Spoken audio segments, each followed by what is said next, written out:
Hello everyone, welcome to back my channel. तर आजच्या व्हिडिओमध्ये आपण पाहणार आहोत आपली पर्सनॅलिटी डेव्हलप करण्यासाठी आपल्यामध्ये कोणते गुण असले पाहिजेत। भरपूर सारे टिप्स मी देणार आहे, पण व्हिडिओ तुम्ही शेवटपर्यंत पहा। आणि कृती माझी वेगळी असेल तरी पण मी सांगते त्याच्यावर तुम्ही लक्ष द्या। व्हिडिओला आपण सुरुवात करूयात। तुमचं व्यक्तिमत्व हे तुम्ही कसे आहात हाच तुमचा आरसा आहे। तुम्ही कसे दिसता त्यापेक्षा तुम्ही कसे वागता हे महत्त्वाचं आहे। अधिक उत्साही बना। अधिक उत्साहाने काम करणे कोणतेही काम करण्याची उत्तम रीत आहे। जेव्हा पूर्ण उत्साहाने आपण प्रयत्न करतो तेव्हा आपल्या जीवनातील श्रेष्ठतांना आपण स्वतः अनुभवतो। सकारात्मक आणि व्यापक विचार करा।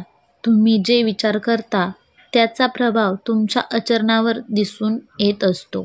जी माणसे सतत सकारात्मक विचार करतात ती नेहमी इतरांना हवीशी वाटत असतात। लोकांचे बोलणे नेहमीच उत्साही असते।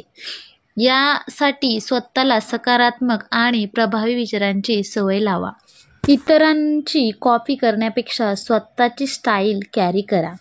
अनेकदा आपल्याला दुसऱ्याची कॉपी करण्याची सवय असते, मग एखाद्या प्रभावी व्यक्तिमत्वाची कॉपी आपण करत असतो। पण इतरांसारखं वागून किंवा दुसऱ्याची कॉपी करून आपलं व्यक्तिमत्व बदलत नसते।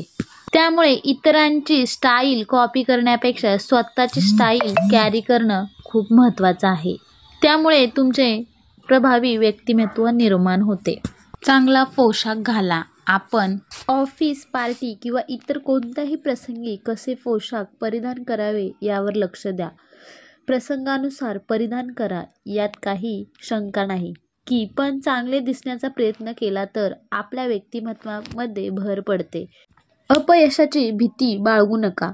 चुका केल्याबद्दल काळजी करू नका। आपण आपल्या प्रवासामध्ये खूप चुका कराल आणि त्यापैकी अनेक चुका तुम्हाला अडथळा निर्माण करू शकतात, परंतु त्या सुधारून स्वतःमध्ये बदल घडवत चला आणि प्रगती पथावर आगेकूच करा। त्यानंतर म्हणजे प्रयत्न आणि सुसंगता। प्रयत्न आणि सुसंगता या दोन गोष्टी आपल्या दैनंदिन जीवनशैलीमध्ये महत्त्वपूर्ण आहेत। कोणतेही काम करताना प्रयत्न आणि सुसंगत ह्या गोष्टी अवलंब करा।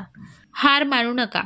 हार न मानणे हे अतिशय कठीण काम आहे, परंतु असे बरेच लोक आहेत जे केवळ काही आठवडे किंवा महिन्यांच्या प्रयत्नातून घडतात।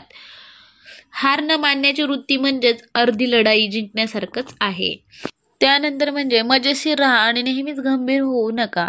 कोणालाही कंटाळवाणे आणि गंभीर लोक आवडत नाहीत। प्रत्येकजण अशा व्यक्तीची संगत घेतो जो त्याला हसवतो किंवा प्रसन्न ठेवतो।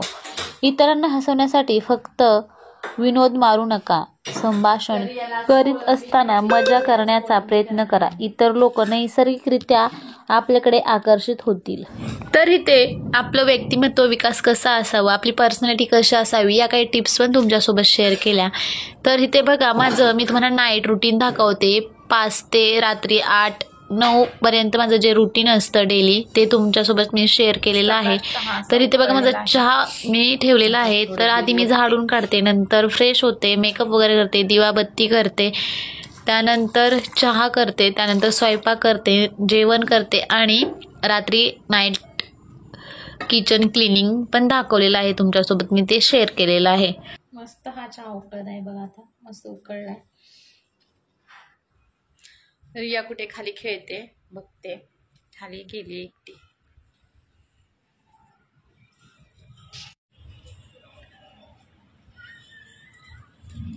इथे खेळते खाली एकटी।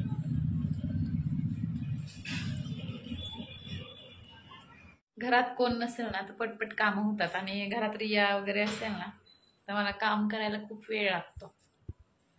आता पटकन स्वयंपाक करते, मग भेटू आपण परत।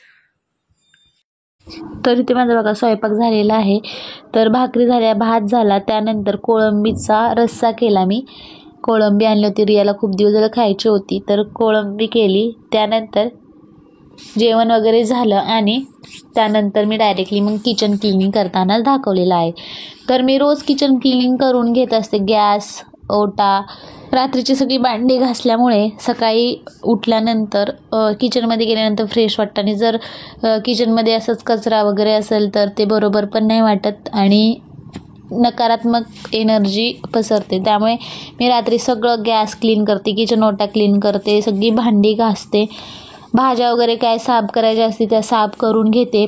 सकाळी उठल्यानंतर गडबड होत नाही, त्यामुळे भाज्या वगैरे सगळ्या साफ करून ठेवते. तर त्यानंतर म्हणजेच मसाल्याच्या डब्यामध्ये मसाले नसेल काय नसेल तर ते पण सगळं मी रात्रीचंच काढून ठेवते, त्यामुळे सकाळी खूप गडबड होत नाही. तर इथे बघा मी आता किचन क्लीन करून घेतलेलं आहे बघा, भांडी वगैरे घासली. तर तुम्हाला माझ्या टिप्स कशा वाटल्या मला नक्कीच कमेंट्स बॉक्समध्ये सांगा, आणि माझं नाईट रुटीन कसं वाटलं ते पण मला नक्कीच कमेंट्स बॉक्समध्ये सांगा ना. व्हिडिओ आवडला असेल तर लाईक शेअर सबस्क्राईब करायला विसरू नका.